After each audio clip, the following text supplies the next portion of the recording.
Hello everyone! Welcome back to IterArtis, the channel where I share my passion for the classical world for a new exciting video. As you probably know, I like to try to enter the classical world as realistically as I can. And once I've even transformed myself into an ancient Greek woman who has to get used to life in the 21st century. This is why I'm bringing you back to an ancient Greek kitchen. We'll prepare together an ancient Greek dessert called teganitai. They're basically pancakes made with very few ingredients. To be honest, I've never done them before, so I'm just making them today with you here for the first time. So I can't guarantee the result will be great, but I will do my best. We're lucky we know the recipe because Galen, an ancient Greek physician, wrote it for us. These pancakes are perfect for breakfast. And if you're on a diet, no worries because there's no sugar. How is that possible? Because they have honey. Well, to be entirely honest, they're fried. So maybe I was lying when I said that you can eat them when you're on a diet. But you can do it once, especially for the ancient Greeks.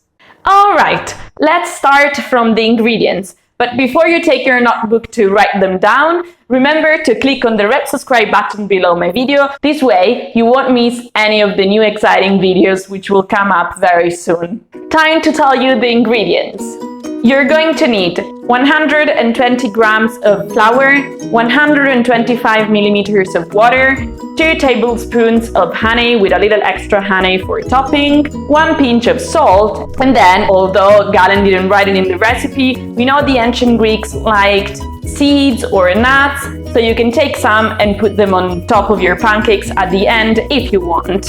And of course, some olive oil to fry your pancakes. Because remember, the ancient Greeks didn't use butter as much as we do. Ready? Because it's time to talk about the procedure. All right, you can put your water into the flour, then add 2 tablespoons of honey and keep the rest for your topping. Don't forget your pinch of salt.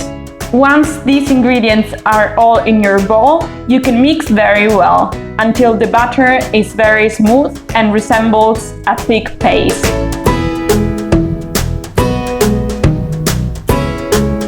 If you want a thinner batter, you can always add more water. All right, this is what your batter is going to look like, more or less. And the fact that this is ready means that it's time to fry. So take a pan and some olive oil. Set your fire to medium-low and put some olive oil in the pan. You shouldn't need more than a tablespoon or 2. Let it spread over the entire surface. It should look pretty much like this. Pour 1/4 of the batter into the pan. Let it spread. And wait until it sets. This is what it will look like. Once it sets, it's time to flip it over. It should take around 4 to 5 minutes to cook each pancake. And with the amount we had, you're probably going to have 4 to 6 pancakes. You'll flip it over 3 to 4 times. Have fun with it. Yeah, feel free to pretend you're a professional cook. Once the pancake looks cooked and browned on both sides, it probably means it's time to take it out of the pan and put it on a plate.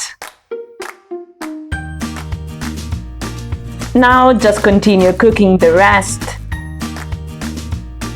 until the very last one. It seems like it's time to serve. Take your honey and put as much as you like, but I suspect the ancient Greeks would use a decent amount. This recipe doesn't mention any other toppings, but literature does, and this traditional dessert was often topped with toasted sesame seeds or crushed walnuts, which is exactly what I'm going to use today.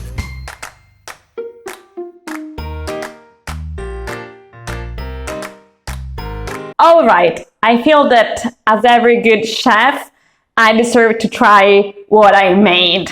So let's see what it tastes like.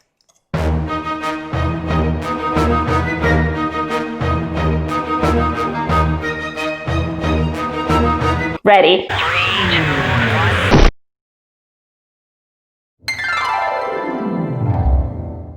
Honestly, this really tastes good, super good, and it was so easy to make. So I hope you also want to make ancient Greek pancakes at home, and do let me know what they taste like in the comments below, or send me photos on Instagram. Honestly, I swear, you'll feel like you're back to ancient Greece. I think it's time to go, especially because I want to finish this beautiful dessert.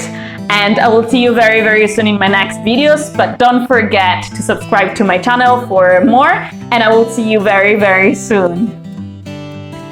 Bye!